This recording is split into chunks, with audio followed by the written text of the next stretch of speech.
ক'ত গ'ল? বৌ দেখোন মাকৰ ঘৰলৈ যাবলৈ ওলাই আছে। কি তাই যাবলৈ ওলালে নে? গধূলি গ'লেও দেখোন হয়। এতিয়া গৈ আকৌ লোকৰ কথা নুশুনিলেই হৈছে। পিছত আকৌ আমাৰ গাতে জগৰ হ'ব। শাহু শহুৱে জানি বুজি শুভ কামত সোনকালে পঠিয়াই দিছে বুলি ক'ব।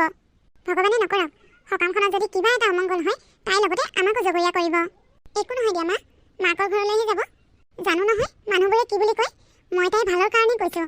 আমি তাইৰ শাহু শহু, শত্ৰু নহয় নহয়। ডেকা কালতে ল'ৰাটোৱে অকাল মৃত্যুক সাৱটি ল'লে। আমিহে জানো কেনেকৈ জীয়াই আছোঁ। তাৰ উপৰিও আকৌ কথা শুনিবলগীয়া হৈছে মানুহৰ। হেৰা, কাকনো ইমানকে গালি পাৰি আছা? কাকনো গালি পাৰিম? আমাৰ ঘৰত আৰু গালি পাৰিবলগীয়া মানুহ আছে কোন? সেইজনী অমংগলীয়াজনী ৰাতিপুৱাই মাকৰ ঘৰলৈ যাবলৈ ওলাইছে। বোৱাৰীজনী হয় বোলে কিবা সকাম পাতিছে মাকৰ ঘৰত। যাবলৈ ওলাইছে যাওক, মানা নকৰিবা। কিন্তু তাইক এটা কথা কৈ দিবা, সকাম শেষ নোহোৱালৈ যাতে বোৱাৰীজনীৰ সন্মুখত তাই নোলায়। কিমান কথা শুনিম আৰু মানুহৰ পৰা। কথা শুনি শুনি কাণ ঘোলা হৈ গৈছে।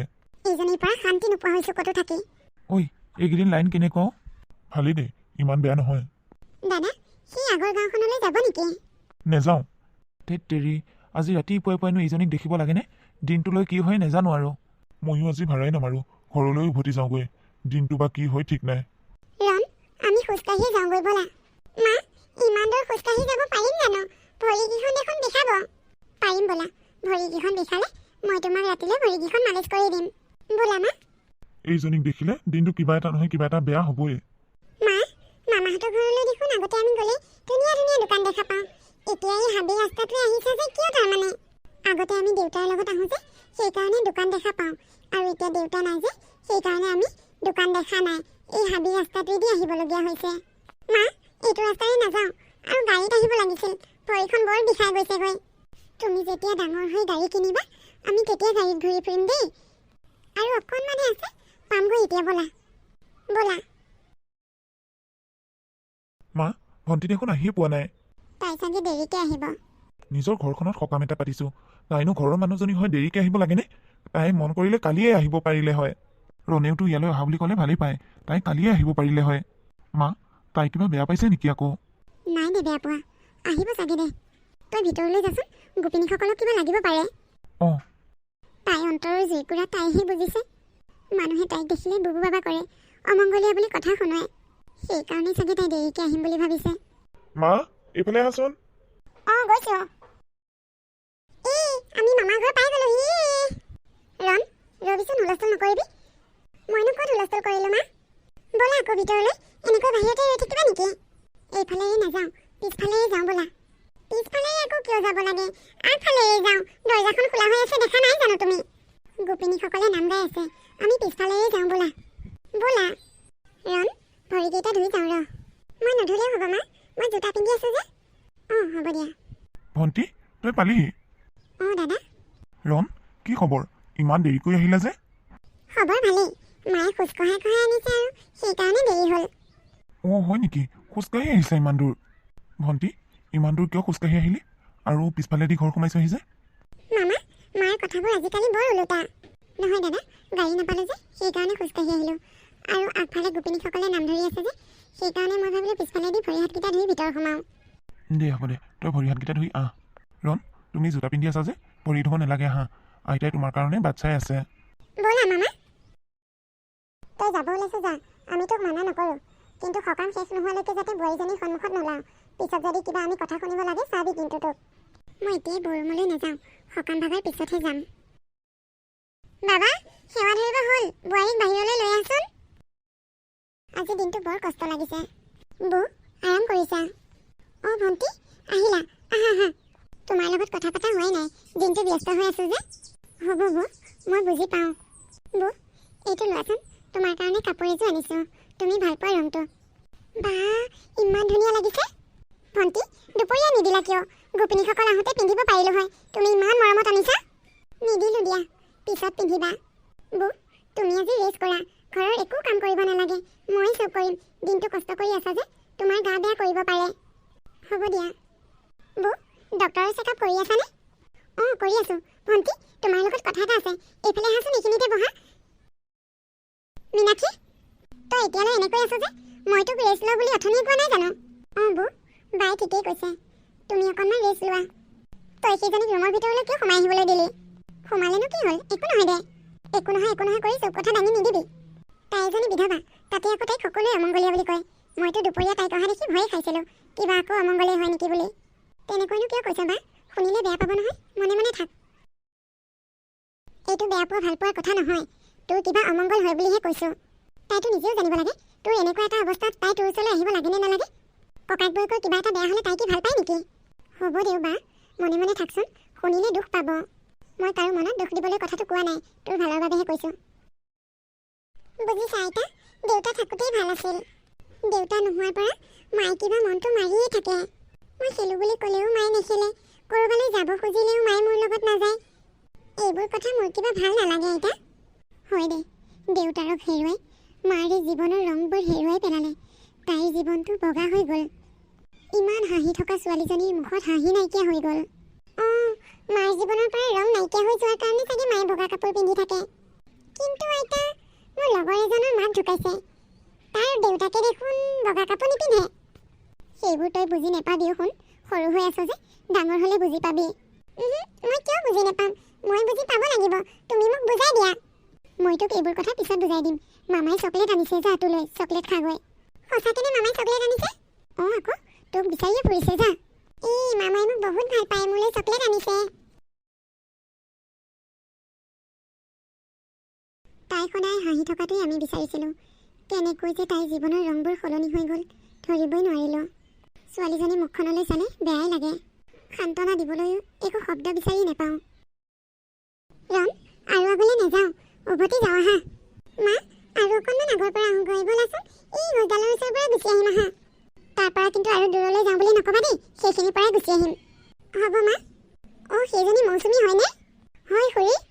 কেইদিনমান থাকিবা হ'বলা। আজিতো আছোঁ, কাইলৈ মানে যামগৈ নেকি। মই শুনিছিলোঁ তোমাৰ হেনো আজিকালি শাহুৰ শহুৰৰ লগত ইমান ভাল নহয়। দেৱজিত ঢুকোৱাৰ পিছৰ পৰা হেনো তোমাক ইমান ভাল নাপায় শাহুৰ শহুৰে। নাই নাই খুৰী, তেনেকুৱা নহয়। মোক মোৰ মা দেউতাই বহুত ভাল পায়। হে না, এইফালে আহা আকৌ। কি কৰি আছা ৰাস্তাত? মোৰ দেৰি হৈছে নহয় যাবলৈ। অঁ, গৈছোঁ ৰ'ব। মৌচুমী, তুমি হ'বলা আৰু দূৰলৈ খোজকাঢ়িব যাবা। মই উভতো বুলিয়ে ভাবিছিলোঁ। ৰনে সেই গছডালৰ ওচৰৰ পৰা আহে হেনো। আৰু আগলৈ যাবলৈ নালাগে, যোৱা। ৰন, কাইলৈ আকৌ আহিবা, এতিয়া যোৱা। তাৰমানে মৌচুমী, খুৱাইৰে কাম এটাত এইফালে যাবলগীয়া আছিলে, সেইকাৰণেহে কৈছোঁ। মই আহোঁ দিয়া। খুৰীয়ে তাৰমানে ইষাৰ কথা কৈ কি বুজাব খুজিলে? ৰন, আমি আৰু আগলৈ নাযাওঁ, যাওঁগৈ আহা। মা ৰ'বাচোন। এনেকৈ বহি থাকি থাকি আমনি লাগি গৈছেগৈ। এখন দুখন কাম কৰিব পাৰিম নহয় থিয় হৈ হৈ। মা আৰু ভণ্টিয়ে মোক একো এখন কাম কৰিবলৈ নিদিয়ে। তোমাৰ কালি বহুত কষ্ট হ'ল, অকণমান ৰেষ্টত আছা ভালহে। ভণ্টি যোৱা হৈ পিছত মায়ে অকলে অকলে গোটেই ঘৰখনৰ কাম কেনেকৈ কৰিব? মাৰ বহুত কষ্ট হ'ব। ভণ্টিলৈও বেয়া লাগিছে, এদিনীয়াকৈ আহিছে, ইমান কাম কৰিব লগা হৈছে বেচেৰীজনী। ভণ্টি বৰ মৰমীয়াল ন? তাই বৰ মৰমীয়াল। ভগৱানেনো তাইকহে দুখ দিব লাগেনে চোৱাচোন। ভগৱানে দুখ দিয়া নাই, গিৰিয়েকে দুখ দিছে। সিদিনাখন ৰাতি যদি ভণ্টিয়ে মদ খাবলৈ মানা কৰোঁতে সি যদি ভণ্টিৰ কথা শুনি মদ নেখালে হয়, তেতিয়াতো তাৰ এক্সিডেণ্ট নহ'ল হয়। সি মদ খোৱাৰ আগত এবাৰতো ভাবিব পাৰিলে হয় তাৰ পত্নীৰ কথা, সি কণমানি কেঁচুৱাটিৰ কথা। মোৰ কিন্তু সেইবোৰ কথা মনত পৰিলে তালৈহে খং উঠে। তুমি ঠিকেই কৈছা। বিয়াৰ আগতে যে তাই কিমান ফূৰ্তিবাজ আছিল। তাইতো প্ৰথমতে বিয়া হ'বলৈ বিচৰাই নাছিল, আমিহে জোৰ কৰি তাইক বিয়া দিয়া নিচিনা হ'ল। তাই ভালদৰে পঢ়া শুনা কৰি কিবা এটা কৰিবলৈ ইচ্ছা কৰিছিল। আমি তাইৰ ইচ্ছাটোক সন্মান নজনাই বহুত ডাঙৰ ভুল কাম কৰিলোঁ। তাই যদি পঢ়া শুনা কৰি কিবা এটা কৰিলে হয়, আজি তাইৰ জীৱনটোৱেই বেলেগ ধৰণে গঢ়ি উঠিল হয়। আমাৰ মানুহবোৰৰ এইটোৱেই ভুল। মাইকী মানুহৰ জীৱনৰ লক্ষ্যটোক কোনেও গুৰুত্বই নিদিয়ে। বিয়াখনকেই জীৱনৰ মূল উদ্দেশ্য বুলি লক্ষ্য কৰিলে। কেতিয়াবা নিজকে বৰ দুখী দুখী যেন লাগে। টকা থকা ল'ৰা দেখি মা আৰু মই তাইক বিয়াত বহিবলৈ জোৰ কৰিছিলোঁ। হ'ব দিয়া, যি হ'বলগীয়া আছিল হৈ গ'ল, সেইবোৰ ভাবি এতিয়া দুখ কৰিব নালাগে। সকলো ভাগ্যৰ লিখন বুলিয়ে মানি লৈছোঁ। সেইকাৰণে মানুহে ছোৱালী বিয়া দিয়া আৰু বিয়া কৰোৱাৰ আগত কথাবোৰ ভাবিব লাগে। বিয়াটো সকলোৱে হ'বই লাগিব, এয়া প্ৰকৃতিৰ নিয়ম। কিন্তু বিয়াৰ আগতে এবাৰ কথাবোৰ ভাবি চিন্তি চাব লাগে। বিশেষকৈ ছোৱালীৰ ক্ষেত্ৰত বেছিকৈ। মানুহজন নাইকিয়া হৈ যোৱাৰ পিছত ছোৱালীজনীৰ জীৱনটো কেনেকৈ কটাব, সেইবোৰ কথা অলপ ভাবিব লাগে। ভাবিব লাগিছিল, সেইটোৱেতো আমাৰ বহুত ডাঙৰ ভুল হৈ গ'ল। কথাবোৰ এতিয়াহে ভালদৰে বুজি পাইছোঁ। ভণ্টি বিধৱাৰ হোৱাৰ পিছত গিৰিয়েকৰ যিমানেই টকা পইচা ধন সম্পত্তি নাথাকক কিয়, কৰ্ম সংস্থাপন নথকা মহিলাৰ গিৰিয়েক নাইকিয়া হোৱাৰ পিছত কিমান কষ্টকৰ হয়, সেই কথাটো মই ভণ্টিক দেখিয়ে বুজি পাইছোঁ। বৰমা, কামত লাগি আছে? অঁ, তুমি আহিলা। বোৱাৰী ভিতৰতে আছে, যোৱা ভিতৰলৈ যোৱা। ভিতৰলৈ যাম বাৰু। মই জানো আপোনাৰ লগত দুআষাৰ কথা পাতিব নোৱাৰোঁ, মোক যে চিধা ভিতৰলৈ যোৱাৰ কথা কৈছে। নাই, মোৰ লগতনো বোলো কি কথা পাতিবা, সেইকাৰণেহে কৈছোঁ দিয়া। মৌচুমী হ'বলা গ'লগৈ। নাই নাই, তাই যোৱা নাই, আছে ভিতৰতে। ভালেই হৈছে দিয়ক, দুদিনমান থাকক। বেচেৰীজনীলৈ বেয়াই লাগে। কি কৰিবা আৰু, কপালৰেই দুখ। তাই গিৰিয়েক মৰা 2 বছৰমান হোৱা নাই জানো? 2 বছৰেই হ'ল। বেলেগ কিবা ভাবিছেনে নাই? বেলেগ কিবা মানে দ্বিতীয় বিবাহৰ কথা কৈছোঁ। আমি এইবোৰ কথা ভবাই নাই। আমাৰ এওঁৰ বন্ধু এজন আছে। বন্ধুজনৰ ঘৈণীয়েক ঢুকাইছে, ল'ৰা ছোৱালী 3টা।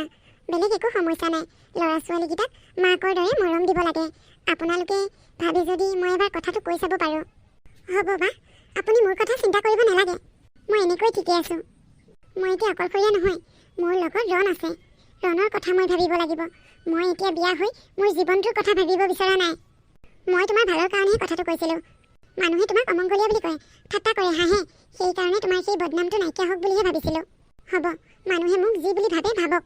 সেইবোৰক লৈ আপুনি চিন্তা কৰিব নালাগে। এইবোৰ মানুহকনো কোনে কথা কয়? কিবা এটা ভাল ভাবিহে কৈছিলোঁ। কেনেকৈ কথাবোৰ কৈছে, একেবাৰে সন্মান বুজি নাপায়। ইমান ব্যৱহাৰ বেয়া। মই আচলতে ইয়ালৈ ভণ্টিৰ ওচৰলৈহে আহিছিলোঁ। তোমালোকৰ লগত কথা পাতিম বুলি অহা নাছিলোঁ। কিন্তু কথাটো ওলাই গ'ল আৰু তোমালোকক দেখি। মই তাই ভাল ভাবিহে কথাটো কৈছিলোঁ। কেনেকৈ উঠিছে তাই! মই ভাবিছিলোঁ তাইনো এই ডেকা বয়সতে কিয় এনেকৈ বিধৱা সাজযোৰ পিন্ধি থাকিব লাগে। কাৰোবালৈ বিয়া হৈ গ'লে নিজৰ গাত থকা দাগটোৱে নাইকিয়া হ'ব। সমাজৰ আগত মূৰ তুলি থিয় হ'ব পাৰিব। অন্ততঃ মানুহে অমংগলীয়া বুলি নক'লে হয়। বা, তইনো তাইক ঘপককৈ সেইটো প্ৰস্তাৱ কিয় দিব লাগে? তাই এটা ল'ৰা আছে। তাইতো দ্বিতীয় বিবাহৰ কথা নাভাবিবও পাৰে। নাই ভবা থাকক। তাই এনেকৈ অস্তিত্বহীন জীৱন কটাব লাগিব। আমাৰনো কি আহে কি যায়? ককায়েকৰো এতিয়া সংসাৰ বাঢ়িব। সংসাৰ বঢ়াৰ লগতে দায়িত্ব বাঢ়িব। ককায়েকে নিজৰ সংসাৰখনি চম্ভালিবনে, নে তাইৰ সংসাৰখনি চম্ভালিব? হ'ব দে, এইবোৰ কথা বাদ দে। এইবোৰ কথাত লাগি থাকিব নালাগে। ইমান ভাল লাগিছে। আমাৰ মায়ে যদি এনেকুৱা কাপোৰ পিন্ধে, মাকো বহুত ধুনীয়া লাগিব। ৰণ, কি চাইছা? মামা, ৰং বিৰঙৰ কাপোৰবোৰ দেখি বৰ ভাল লাগিছে। আমাৰ মায়ে সদায় বগা কাপোৰেই পিন্ধি থাকে। মাৰ কাৰণে ৰঙীন কাপোৰ এযোৰ লওঁ নেকি? মায়ে বগা কাপোৰবোৰ পিন্ধি থাকিলে দেউতালৈ বৰকৈ মনত পেলাই থাকে আৰু মনে মনে কান্দিও থাকে। যদি ৰঙীন কাপোৰ পিন্ধে, মায়ে হাঁহি থাকিব পাৰিব। হয় নেকি? হ'ব দিয়া, আমি কম ৰঙৰ চাই মাৰ কাৰণে কাপোৰ কেইযোৰমান কিনিম বাৰু। মই আজি বৰ বায়েকক তেনেকৈ ক'ব নালাগিছিল। তেওঁতো ঠিকেই কৈছিল। পুৰুষৰ অবিহনে নাৰীৰ একো অস্তিত্ব নাই। মোৰ এই উকা কপালখনৰ কাৰণে সকলোৱে মোক অমংগলীয়া বুলি কয়। সঁচাকৈ নাৰীৰ জীৱন যে এডাল লতাৰ দৰে। আনৰ স্বত্ব ছায়াতহে জীয়াই থাকিব পাৰে। সঁচাকৈ মই সকলোৰে বাবে অমংগলীয়া হৈ গ'লোঁ। ভণ্টি, বৌ কোৱা। তুমি আমাৰ বাৰ কথাবোৰ ধৰি নাথাকিবা। তাই তেনেকুৱাই। কাক কি কথা ক'ব লাগে তাই ভালদৰে বুজিয়ে নাপায়। হ'ব বৌ, মই সেইবোৰ কথা ধৰি থকা নাই। তোমালোকে বোলে আজি যাবাগৈ? বৌ, আবেলিলৈ যামগৈ। এইবাৰ তুমি ঘৰলৈ আহি শান্তিৰে দুদিন থাকিবই নাপালা। মা, তোমালৈ আজি ধুনীয়া বস্তু এটা আনিছোঁ। মোলৈ কি আনিছা? আজিৰ পৰা আৰু তুমি বগা কাপোৰ পিন্ধিব নালাগে। মই তোমাৰ কাৰণে ৰঙীন কাপোৰ আনিছোঁ। ৰঙীন কাপোৰ? মই ৰঙীন কাপোৰ পিন্ধিবলৈ নোৱাৰিম নহয়। তুমি পিন্ধিব লাগিব মা। তুমি বগা কাপোৰবোৰ পিন্ধি সদায় মন মাৰি থাকা। এতিয়াৰ পৰা তুমি ৰঙীন কাপোৰ পিন্ধিব লাগিব আৰু তুমি হাঁহি থাকিব লাগিব। ভণ্টি, সি ঠিকেই কৈছে। তুমি ৰঙা কাপোৰ নিপিন্ধিলেও অকণমান কম ৰঙৰ কাপোৰ পিন্ধিব পাৰাতো। নাই বৌ, মই নিপিন্ধোঁ। মানুহে হাঁহিব। তুমি মানুহৰ কথা কিয় বেছিকৈ চিন্তা কৰা মা? তুমি যে সদায় কান্দি থাকা। মানুহে তোমাক সুধিছেনে তুমি কিয় কান্দি থাকা? এতিয়াৰ পৰা তুমি কাৰো কথা ভাবিব নালাগে। মোৰ কথা ভাবি ৰঙীন কাপোৰ পিন্ধা। মই পিন্ধিবলৈ দিছোঁ তোমাক। ৰঙীন কাপোৰ পিন্ধিলে তুমিও মামীৰ নিচিনা ধুনীয়া দেখা হ'বা। এইখিনি কাপোৰ লোৱা।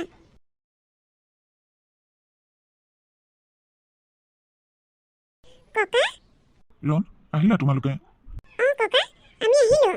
বোৱাৰী, খোজকাঢ়ি আহিলা যে? গাড়ীত আহিব নোৱাৰিলা? গাড়ী নাপালোঁ দেউতা। চিধা ঘৰলৈ যোৱা। দোকান বজাৰ ক'তো সোমাব নালাগে। হ'ব দেউতা। মাকৰ ঘৰলৈ গৈ মদ সলাই আহিছে। গিৰিয়েক ঢুকাইছে, তাইৰ গাত ৰং লাগিছে। বগা কাপোৰ এৰি ৰঙীন কাপোৰ পিন্ধিব লৈছে। বাহ, তই চাগে নিজকে আকৌ গাভৰু হোৱা বুলি ভাবিছা না? কি হ'ল মা? মই কি কৰিলোঁ? গিয়েৰৰ মোৰটো চুবাই লৈ এতিয়া বগা কাপোৰ এৰি আকৌ ৰঙীন কাপোৰ পিন্ধিবলৈ লৈছে যে? নে তোৰ চৰিত্ৰটো এবাৰ কিবা লৰচৰ হৈছে? মোৰ ঘৰত যদি থাকিবলৈ মন আছে, এইবোৰ কাপোৰ পিন্ধি থাকিব নোৱাৰিবি। বগা কাপোৰ পিন্ধিব লাগিব। আইতা, মায়ে এইবোৰ কাপোৰ পিন্ধিব খোজা নাছিল নহয়। মইহে পিন্ধিবলৈ দিছোঁ। চোৱাচোন, মায়ে ৰঙীন কাপোৰ পিন্ধোতে মাক ইমান ধুনীয়া লাগিছে। তোৰ মায়ে এইবোৰ কাপোৰ পিন্ধা যোগ্য নাই। মোৰ ল'ৰাটো মোৰটো তাই অকালতে খালে। এতিয়া তাইক মই ৰঙীন কাপোৰ পিন্ধি চখ কৰি ঘূৰি ফুৰিব দিম বুলি ভাবিছা নেকি? তাই বগা কাপোৰ পিন্ধিব লাগিব। তোৰ যদি বগা কাপোৰ পিন্ধি ইয়াত থাকিবলৈ মন আছে থাকিবি, আৰু যদি ৰঙীন কাপোৰ পিন্ধিবলৈ মন আছে তেনেহ'লে মোৰ ঘৰৰ পৰা সোনকালে ওলাই যাবি। তোৰ এটা বদনামে আমাক ওলাইছে, আৰু এটা বদনাম হ'ব নালাগে। এইবাৰ চৰিত্ৰটো দাগ লাগিল বুলি জানিব লাগিলে নাক উলিয়াব নোৱাৰা হ'ম। মই কোৱা কথাখিনি মনত ৰাখিবি। মা, মোৰ কাৰণেই আজি তুমি কথা শুনিবলগীয়া হ'ল। নাই বাবা, মই মোৰ নিজৰ কাৰণেই কথা শুনিছোঁ, তোমাৰ কাৰণে নহয়। মা, আশীৰ্বাদ কৰা মই যাতে সোনকালে ডাঙৰ হওঁ আৰু মই ডাঙৰ হোৱাৰ পিছত তোমাক কোনেও কথা শুনাবলৈ নোৱাৰে তোমাৰ যি মন যায় তাকে পিন্ধিব পাৰিবা যলৈ যাব মন যায় মই তোমাক তালৈ লৈ যাম যি মন যায় তাকেই দিম